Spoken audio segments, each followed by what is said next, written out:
ንጉሱ ዲሜንሺያ የሚባለው በጣም ትንንሽ ሴክቶች አሉ። ትንንሽ ገና ክርስትና በዚህ ሰዓት አይታወቅም። ትንንሽ ግሩፕ ነው። ይሄን ትንሽ ግሩፕ የሚመራውን ሽማግሌ ዮሐንስ የሚሉትን ሰውዬ ገድዬ ታዋቂ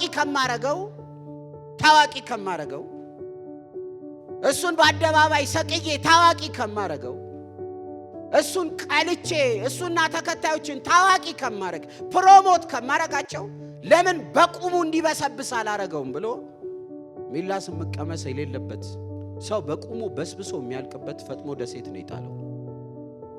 ለመኖር አይመችም። ሰው በቁሙ እያለቀ የሚሞትበት ቦታ ነው። ስለዚህ ገድዬ ታዋቂ ከማረገው ራሱ በስብሶ ቢሞት ይሻላል ብሎ በሌላ ቋንቋ ከምድር ጫፍ ነው የጣለው። ይገርማል። ከምድር ጫፍ ሲጥለው ለካ ሲገለበጥ ሳንቲሙ በሰማይ ጫፍ ነው ያስጠጋው። ወዲያውም ሰማይ ነው የተከፈተው። ታውቃላችሁ አንዳንድ ጥልቅ መከራዎቻችን ለሰማይ ቅርብ ነው የሚያደርጉ።